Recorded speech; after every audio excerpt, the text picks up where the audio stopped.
চশমা কই পালি রেখা দিবে কিনছি কেমন দেখায়? দাম কত? 40 টাকা। খালি টাকার দিকে চাইলে হয় খালা, জীবনে সাদা লাদা আছে না, আমারে কেমন দেখায়?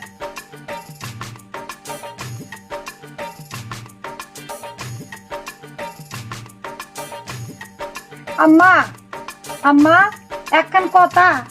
বলো কি কথা? একটু বাইরে আয় আম্মা।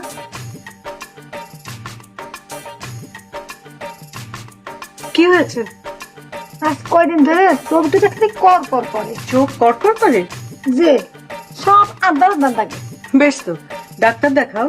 ডাক্তার লাগতো না আম্মা, এখন চশমা কিনে দেন। চশমা? যে কাদিরে কিনছে, দাম মাত্র 40 টাকা। কাদের চশমা কিনেছে? যে খালি টাকার দিকে চাইলে হইব আম্মা, জীবনে সাদা লড় আছে না। ঠিক আছে, সকালে হবে, এখন যাও তো। আপা আপা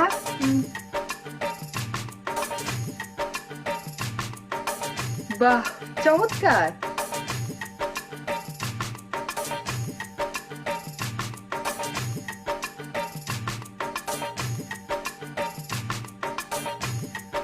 আসসালামু ওয়ালাইকুম সালাম। আলাইকুম।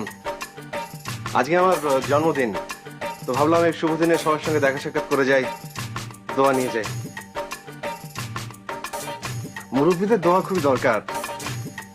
পরিচয়টা অবশ্য জানতে পারলাম না। না জানেই ভালো, জানলে হার্ট অ্যাটাক হয়ে যাবে। রহিমের মা, তুমি যাও, ওনার জন্য চা নিচ্ছ। মাই গড, মানে উনি কি? হ্যাঁ, আপনি যা ভাবছেন ঠিক তাই। বিরাট কেলেঙ্কারি হয়ে গেল। না না, কেলেঙ্কারির কি আছে? আপনি জন্মদিনে মুরব্বীদের দোয়া টোয়া নিতে এসছেন না, ঠিকই আছে। আর রহিমের মা কিন্তু বয়সে আপনার চেয়ে বড়ই। ওই চোখে চশমা থাকে, আমি কনফিউজ করে ফেলেছি। আপনি বসুন তো, বসুন।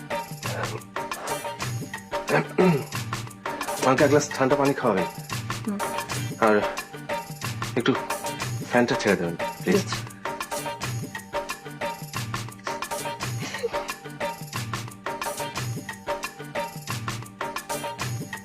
আম্মা এই চ্যাংড়ার মতো ডাক্তার সব না খুব বড় ঘরের সন্তান। তাই নাকি? যে আমার পা ছুঁয়ে সালাম করলো, আবার দোয়া চাইলো। তোমার পা ছুঁয়ে সালাম করলো? যে বলো কি তুমি? বড় ঘরের সন্তান তো আম্মা, এর আদব কাজে অন্যরকম।